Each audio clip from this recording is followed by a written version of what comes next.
Here's what I want to tell you about some equipment here. I have in my hand a Sony digital recorder. This is called a mini disc recorder. Now let me tell you why I use this. It's small, isn't it? That's one of the reasons I like it. It's small and I can carry it around. If you put this on mono, you can record for 2 hours and 20 minutes on one tape. That's the number one reason I like this.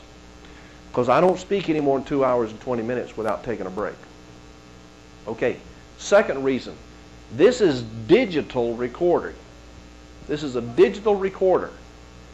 Meaning, and somewhere in your notes I want you to write this, digital quality is, in my opinion, 10 times the quality of the old recording methods.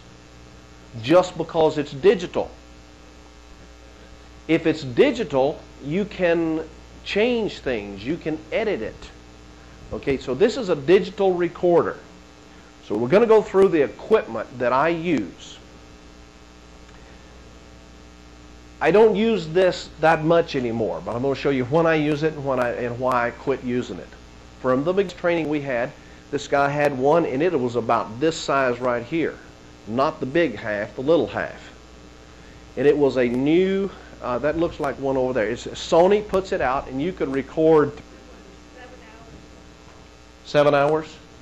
Okay. This will do 8 hours.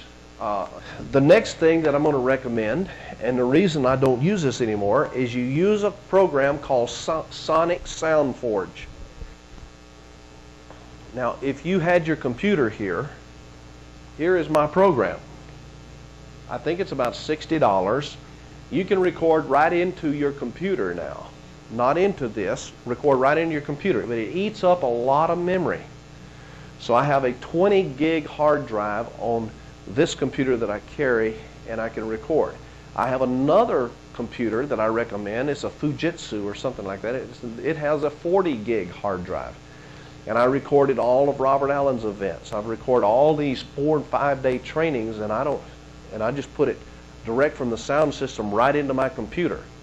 Now when you record on a recorder, you're going to have to go through a second step. You got to sit down and play it now into your computer so you can edit it.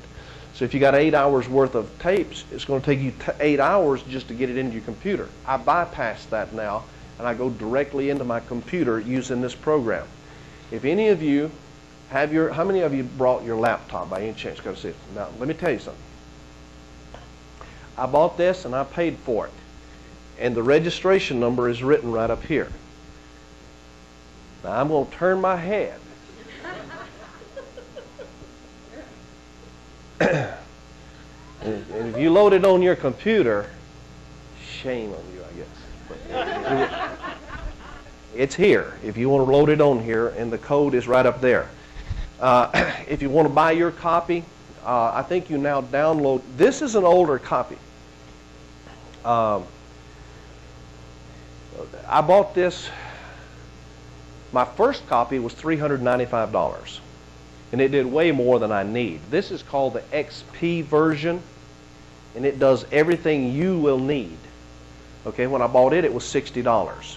I think that's what it sells for today, the XP version.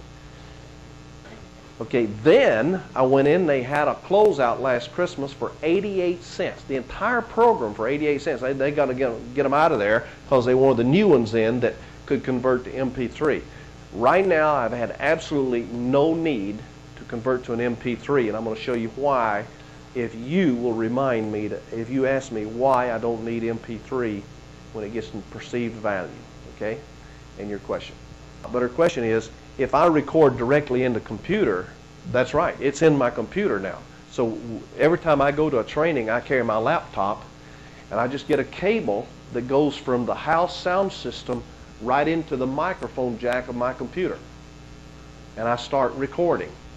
And it will record, and you'll see, and we're going to do a demonstration. I got Russell here, an expert in SoundForge, and he's going to make a presentation for you showing you how to operate this. And you'll know how to record, and it's visual. You'll see the voices make a little squiggly line. And if you happen to say, you know, don't get pissed off, well, Brenda doesn't want me to say that. So she'd go in and says, you know, he'd just take out that word. that whole phrase. Don't, and you would never know I said it. So you just take it out, and you're going to see him do that. Now, do you like to hear music in the front of your recording? So we're going to show you how to take some music and how to fade it in, and then how when you start talking it just kind of fades out, and it'll make your recording absolutely professional, because digital is 10 times the quality that I had, and you could do it all at home now with you. So we're teaching you now how to get your product.